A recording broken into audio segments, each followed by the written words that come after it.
Nuestro siguiente expositor es el señor Iván Botger, de la Oficina Nacional de Programas del Programa Mundial de Alimentos. El señor Botger es ingeniero agrónomo y máster internacional en desarrollo rural y local, con 19 años de experiencia. Es especialista en seguridad alimentaria y nutricional, cuenta con experiencias en el desarrollo de programas de fortalecimiento de capacidades, la promoción de desarrollo sustentable en microcuencas andinas, monitoreo de programas de alimentación escolar y preparación y respuesta ante emergencias y la evaluación y análisis de la vulnerabilidad en la seguridad alimentaria. Estuvo a cargo del monitoreo de evaluación del programa de alimentación escolar en el Perú, auspiciado por el PMA. Luego formó parte del Comité Técnico Internacional que apoyó el diseño y desarrollo del programa Jaliwarma, brindando el acompañamiento en temas de compras locales y control de calidad.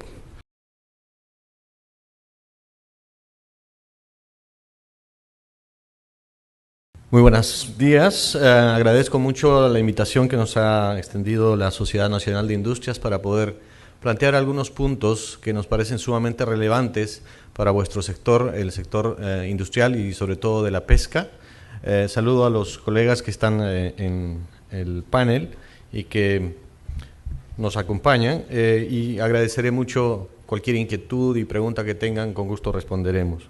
Bueno, la presentación que nos han pedido realizar está relacionada con los productos hidrobiológicos y su importancia en la alimentación, y es pues el objetivo del Programa Mundial de Alimentos a través de mi persona, pedirles voltear un poco la mirada y ver cuál es el objetivo superior de la actividad del sector referido a la sociedad, y está relacionado obviamente con el tema alimentario y su seguridad alimentaria en el país.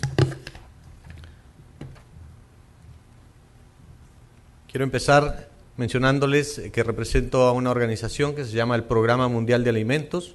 Esta es una organización de las Naciones Unidas, es la agencia humanitaria más grande del mundo, creada hace casi más de 50 años con fines de brindar ayuda humanitaria ante las grandes crisis globales que determinaban necesidades alimentarias en los países más vulnerables a situaciones sociopolíticas, crisis como guerras, desastres naturales, etc.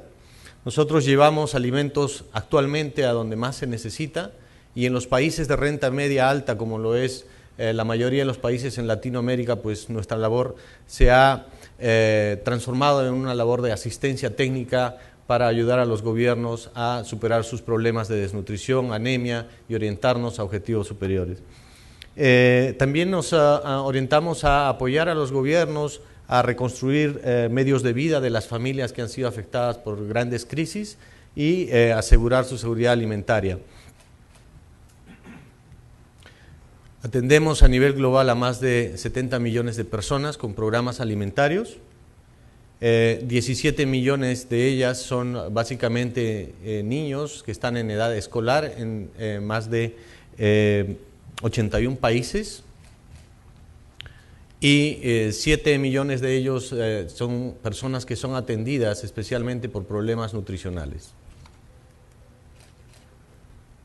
Aquí en el Perú trabajamos bajo dos áreas. Una es la preparación y respuesta ante desastres. El Perú es un país sumamente vulnerable, está en el cinturón de fuego del Pacífico. Toda nuestra costa y toda nuestra área andina ha sido formada en base a terremotos. Entonces nuestra población está asentada sobre espacios con una alta vulnerabilidad física.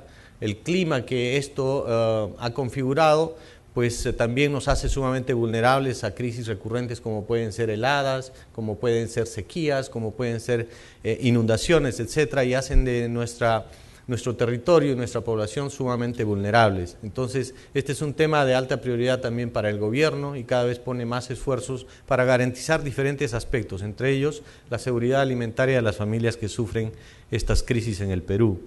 El otro tema es la nutrición y estamos orientados a promover la seguridad alimentaria y la educación nutricional y también la alimentación escolar. Enseguida les voy a brindar unos ejemplos de cómo esto se vincula con vuestro sector.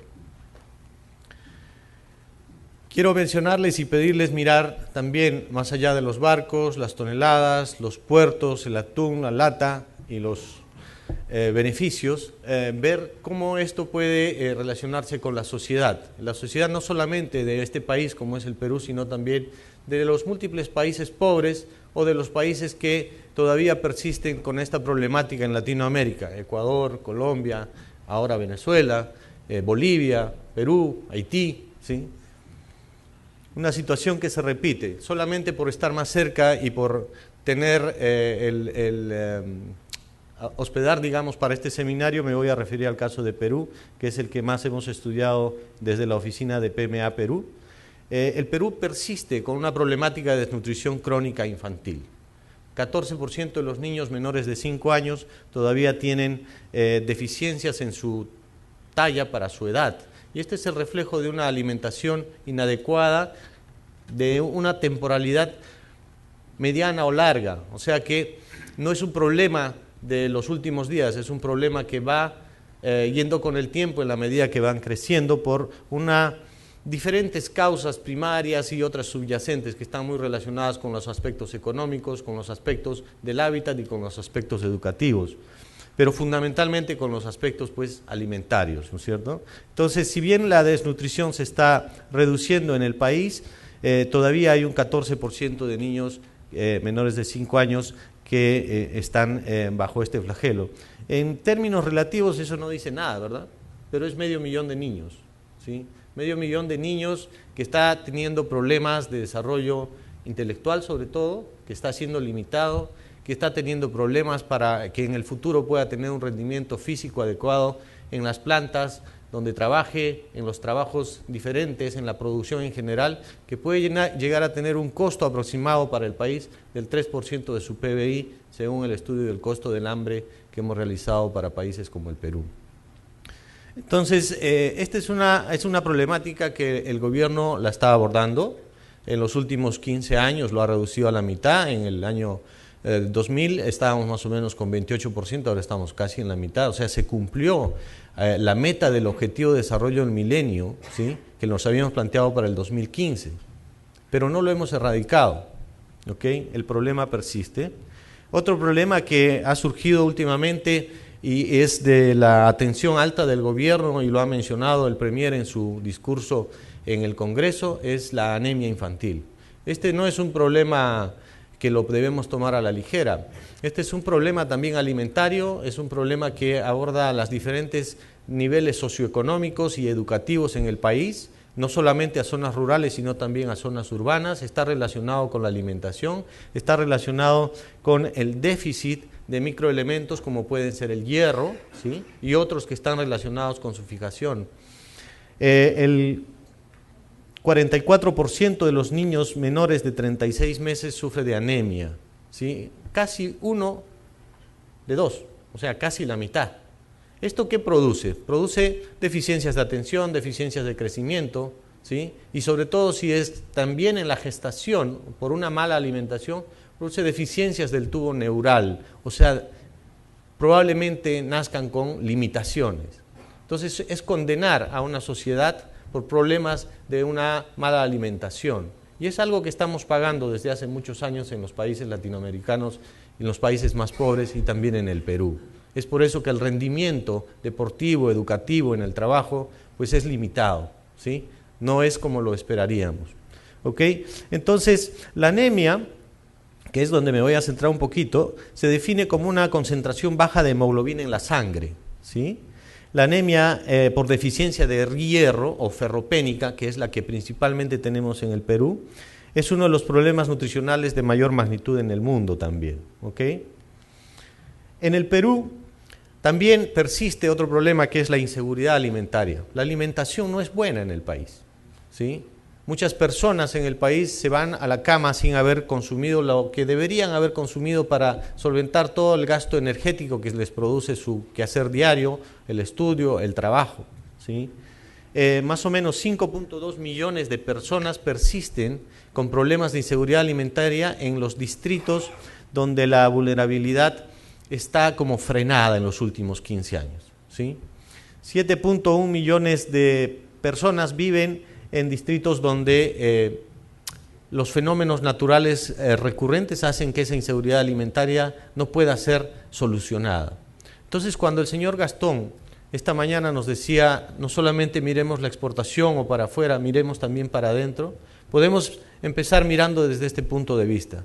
Esto significa que hay un problema alimentario en el país y que hay necesidades que deben ser cubiertas, y hay necesidades también que deben ser abordadas por sectores como la Sociedad Nacional de Industria, el sector de pesca, con soluciones para este problema de alimentario. No quiero decir hambre, ¿sí? Pero es un problema alimentario. Entonces aquí es a donde les pedimos voltear un poco la mirada. Sabemos de lo que nos ha explicado el expositor anterior, la problemática tan grande que ustedes tienen, la depresión en el sector, pero sin embargo hay estos problemas que debemos solucionar. Existe inseguridad alimentaria cuando todas las personas tienen en todo momento acceso físico y económico a suficientes alimentos inocuos y nutritivos para satisfacer sus necesidades alimenticias y sus preferencias a fin de llevar una vida activa y sana. Esto en el año 1996, en la Cumbre Mundial de la Alimentación, los estados se pusieron de acuerdo para definir que eso era seguridad alimentaria. Y eso en el Perú todavía no lo tenemos. Es por eso que, luego de haber transitado el camino de los Objetivos de Desarrollo del Milenio, el año pasado en una asamblea de las Naciones Unidas en Nueva York, los estados también se han puesto de acuerdo nuevamente en establecer una agenda al 2030, o sea, 15 años más. Y en esos 15 años van a trabajar 17 objetivos de desarrollo sostenible, que están relacionándose entre sí y que obviamente el número 2 es eliminar el hambre en el mundo.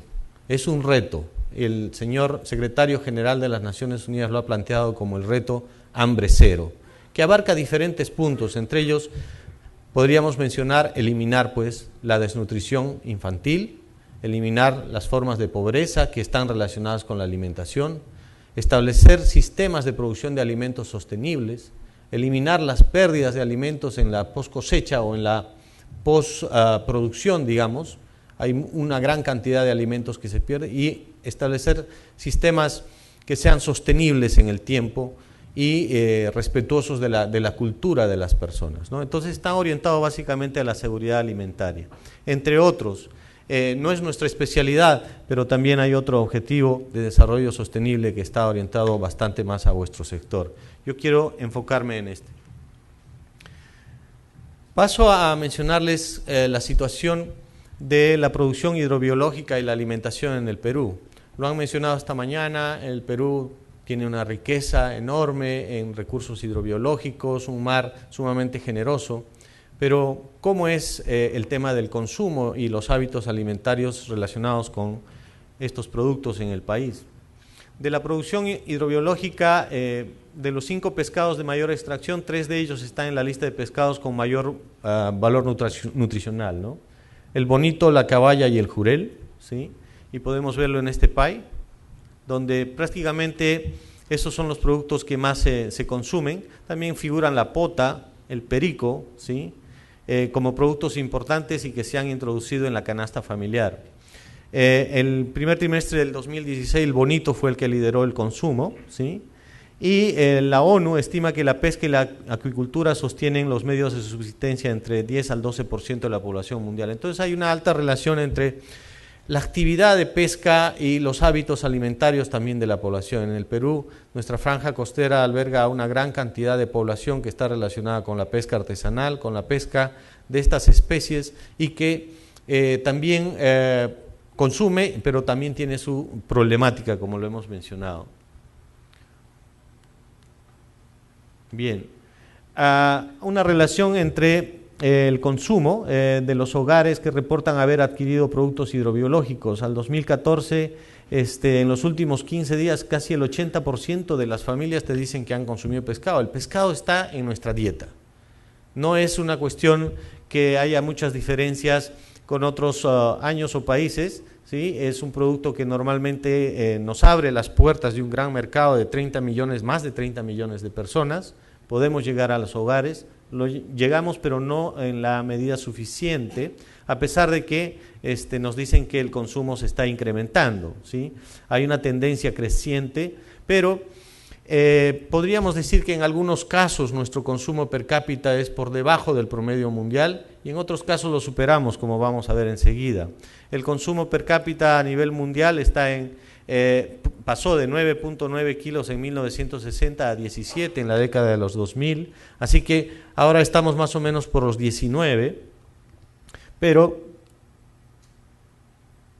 ¿A dónde hay que apuntar? Ok. Ok, el nivel de consumo per cápita se ha ido incrementando hasta alcanzar los 15.4 kilos anuales en el Perú, ¿sí? En el 2014 según el INEI, ¿sí? De los 15.4 kilos, un individuo promedio consume pescado fresco en mayor proporción, conservas y luego mariscos, o sea que el pescado fresco o congelado, pero entero, digamos, es el que tiene mayor preferencia en las mesas del Perú, y este patrón de consumo deja evidencia de la gran preferencia que existe por este tipo de producto. El consumo en el país no es uniforme, depende de muchos factores, pero aquí hay una relación interesante que realizar y va al centro del objetivo de esta presentación, y es que no todas las regiones consumen igual cantidad de pescado. Las regiones que menos consumen pescado justamente están más relacionadas con los niveles de desnutrición y anemia. De allí la importancia de promover un mayor consumo de pescado en esa zona. Fíjense Huancavelica, y para los colegas que no son del país, este es el departamento que más concentra pobreza, desnutrición, inseguridad alimentaria, junto con Puno, Cajamarca, Amazonas y Huánuco. Son los lugares en los que el consumo per cápita de pescado está en 7 o 8 kilos al año por persona. Entonces, frente a un promedio de 19 de país o a un promedio de 51 o 42 en el área amazónica, pues tenemos una gran brecha que cubrir y un gran potencial para incrementar el consumo per cápita en el Perú. Una población que está creciendo, no solamente en números, sino también en términos económicos, en capacidad adquisitiva, igual que los otros países de Latinoamérica. Entonces, las regiones justamente señaladas son las que deberían ser también foco de atención en esta mirada hacia el interior que nos proponía el señor Gastón esta mañana, y también los otros departamentos en el país donde hay un gran potencial para crecer en el consumo.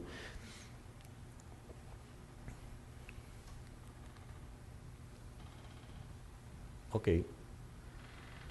¿Por qué promover el consumo de pescado? Pues la mayoría de ustedes deben saberlo, pero hay un elemento importante, ¿sí?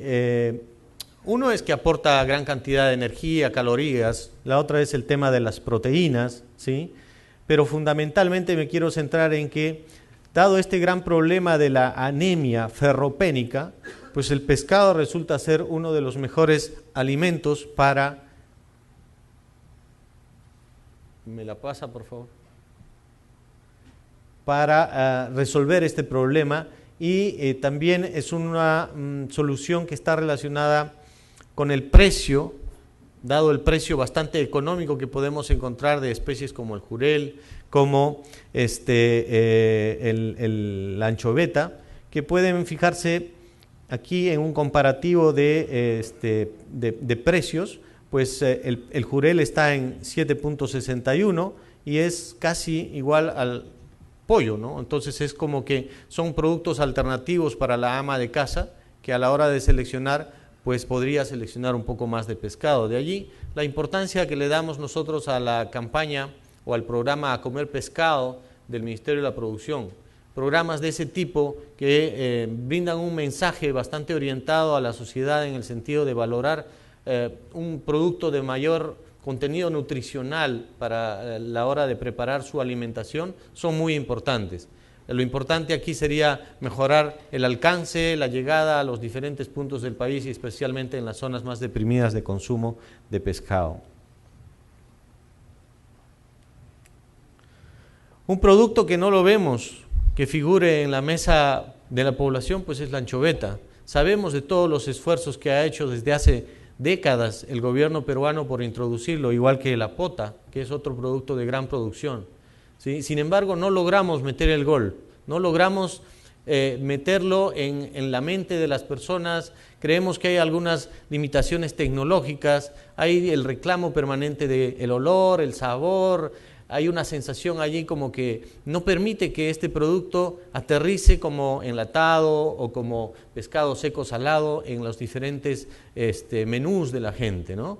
Entonces, creemos que allí el Instituto Tecnológico Pesquero, las universidades, el mismo sector y los empresarios pueden desarrollar mucho más la investigación y proponer nuevos productos que puedan llegar a introducirlo. La anchoveta es un producto de tan alto valor y tan alto contenido de hierro que podría solucionar el tema de la anemia en el Perú.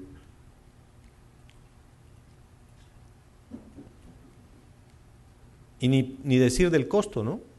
El costo de la anchoveta versus la carne de res en el Perú, pues es muy conveniente para, por favor. Ok. Bien, entonces, cerrando un poco la idea, aquí persiste un problema en los países de Latinoamérica, especialmente en el Perú, que está relacionado con la desnutrición y la anemia. La anemia es ferropénica, los productos hidrobiológicos aportan gran cantidad de micronutrientes, proteínas, energía. Podrían ser la clave para solucionar el problema si logramos, mediante diferentes campañas como pueden ser educativas y propuestas tecnológicas de nuevos productos, ingresar en la mesa de los hogares, solucionar el problema de la anemia en el Perú. Tenemos algunas ventajas y oportunidades que resaltar, ¿no? El alto valor nutritivo, que es un alimento completo, que tiene larga vida útil, que es fácil de transportar dada la extensión y las condiciones de las vías en nuestro país, ¿no?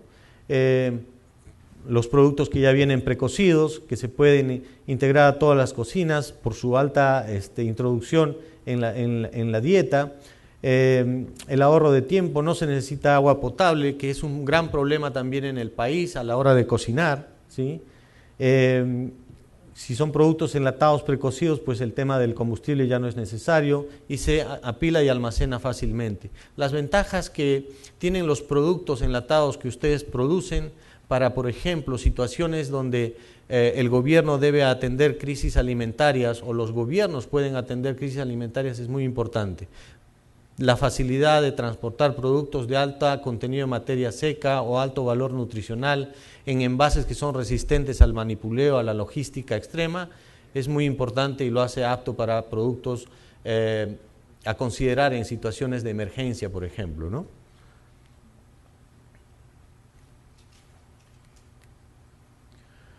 El uso de productos hidrobiológicos por el PMA a nivel mundial, pues nosotros siempre hemos buscado un enfoque integrado y establecido alianzas con el sector privado y hemos buscado realizar inversiones públicas y privadas para aumentar la productividad agrícola. Nos queda como un espacio de trabajo allí con el sector pesca de innovar y de introducir este tipo de productos. Las Naciones Unidas y el Programa Mundial de Alimentos pueden ser un buen socio para vuestro sector. Un mejor acceso a los insumos, la tierra, los servicios, la tecnología y los mercados también se puede traducir a una mejora de la productividad en vuestro sector, dada la alta demanda que tenemos de este tipo de productos, la alta incidencia que podemos llegar a hacer a nivel de los gobiernos.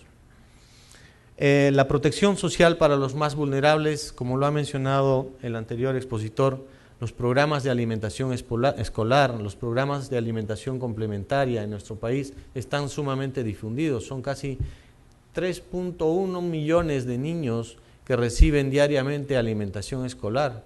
Son más de 500.000 niños que deberían recibir una ayuda alimentaria por el problema de la nutrición.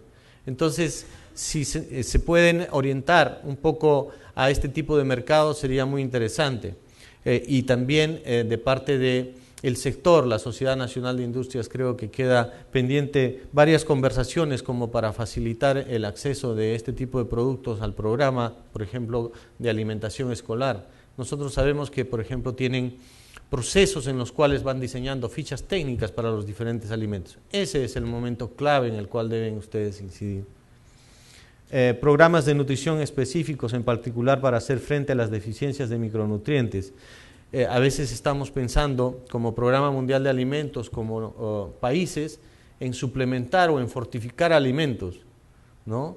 Y nosotros sabemos claramente que esa no es la solución permanente. La única solución permanente es mejorar los hábitos alimentarios de la población y que ellos puedan acceder a productos que sean nutritivos, inocuos y que estén al alcance de su economía, y de esa manera podemos lograr una solución sostenible para la anemia o la desnutrición. Bueno, para el tema de emergencias, tanto nacionales como internacionales, son cada vez más frecuentes productos que tengan el mayor contenido de materia seca y menor humedad, ¿sí? De allí nosotros valoramos mucho, por ejemplo, la iniciativa del ITP que desarrolló unos packs con pescado seco salado, ¿sí? Pescado seco salado de alta vida útil, que no era muy difícil de transportar y que podía ser perfectamente adoptado para programas que están en zonas muy lejanas, extremas y que no tienen sistemas de conservación de alimentos adecuados, ¿no? Bueno, finalmente unos comentarios nada más que me gustaría hacer como una recapitulación y recomendaciones, ¿no? Lo hemos mencionado, ¿no? Hay espacios para incidir en los programas sociales. Hay que conocer bien, hay que coordinar con los sectores, especialmente aquí en el Perú sería el MIDIS, ¿no? En los cuales en los procesos de diseño de los paquetes, las canastas de alimentos, se puedan incluir los productos que el sector está produciendo y que pueden tener alguna ventaja nutricional. Repito, son casi más de 3 millones de escolares que todos los días reciben alimentación en ese programa. Nuevos productos para consumo humano, valoramos mucho el tema de la anchoveta y la pota por su bajo precio, puede llegar a alcanzar a los diferentes niveles socioeconómicos, especialmente a los más deprimidos. Invocamos también a los programas de responsabilidad social empresarial.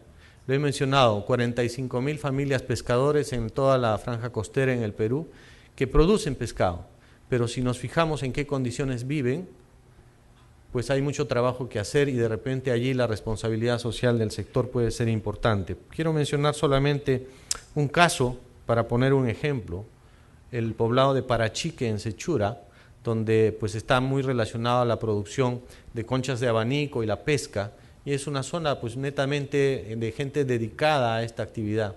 Este poblado no tiene un sistema de agua potable, por ejemplo, ni de saneamiento, ¿no?